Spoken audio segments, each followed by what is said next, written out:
Dungeon. I'm Dex, and on my Patreon group, we had a really good question on what is the best way to untwist mason line if you're going to make a Lady Sally cracker.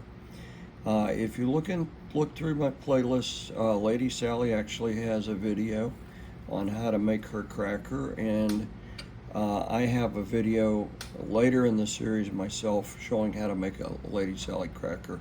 But unwinding mason line is a little bit tricky, and actually I do it a little differently than Moonstone does it, so there's not a right way and a wrong way to do it. It's what you find to be the easiest way for you, so I'm going to show you the easiest way for me. First, you take cut a strand of mason line, and this is three strand mason line. The example I'm using today is number 18 mason line, and I cut it about the length of my forearm and hand, so about 30 inches of mason line. I'm going to find the middle of it, and the rope people would say I'm going to take the bite.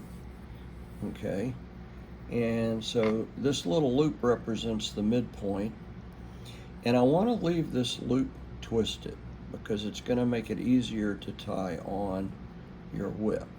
So I'm right-handed. I'm going to take my left hand, my off hand, and I'm going to hold that loop so I don't lose it as I'm untwisting it. Then I'm just going to take one of the strands and I'm going to twist it in the opposite direction from the way the machine had twisted it to form it until it opens up like that. When it opens up like that into a little window, I'm going to slip a finger through, and I'm going to slip the other finger through the other side.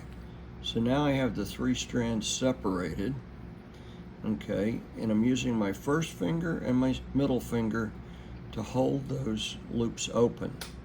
So with my left hand, I'm going to take my middle finger and my ring finger, and I'm going to slide it in there to hold those loops open. Okay, now with my dominant hand, or my right hand, I'm going to pull, and as I pull, I'm taking my ring finger and my little finger and my thumb, and I'm untwisting as I pull.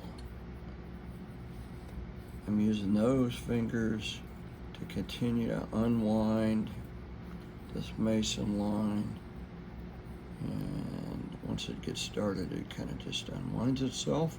Now once I let it go, it's going to all crinkle back up. See how it twisted back up? So you have to take it and just relax it.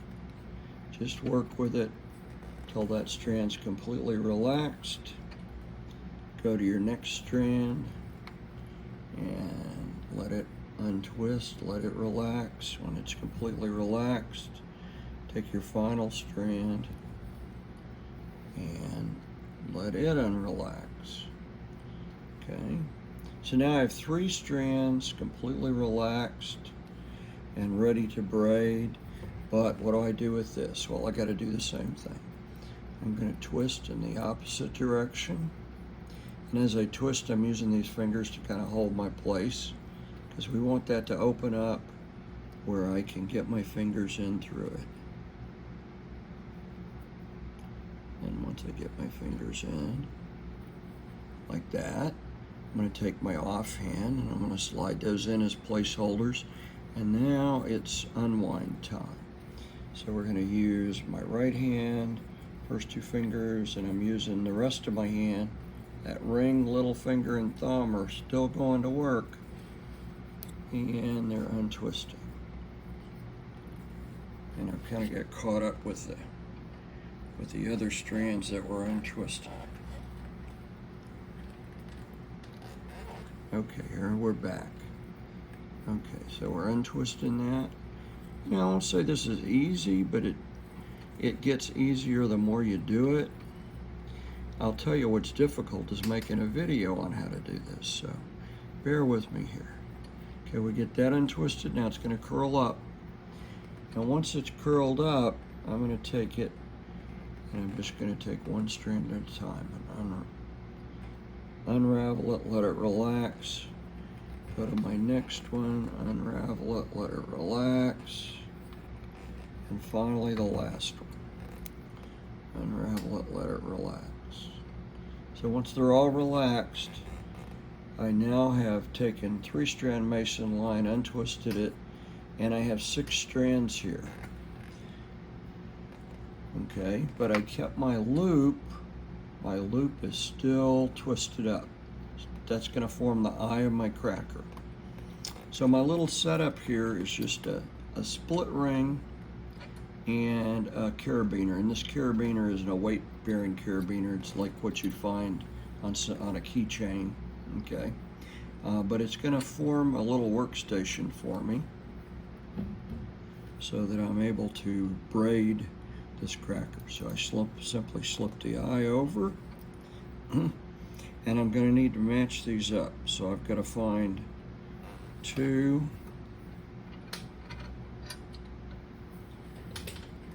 pair them up. I've got 2, 2, and 2. And I'm going to loosely braid those to start like a flat ponytail, if I was plaiting my girlfriend's hair. Okay, so there we go. We got it started, and I'm just thinking over, under, over, under. I'm going over and I'm going under, and I'm going to edit this video because this over, under is going to be pretty boring. But you can see I'm going to go over, under until my finished cracker is about the length of the palm of my hand.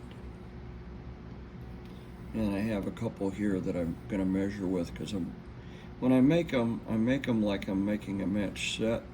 I want them all exactly the same length. So if I throw single-handed or throw two-handed, it doesn't matter. I can grab 2 crackers and they're going to work for a match set. And of course, individually, you don't have to worry about that. So that's how to unravel it. That's only one technique. Moodstone has a little bit different way she does it. So you have to play around with this and find what works for you. As always, thanks for watching Whips in the Dungeon.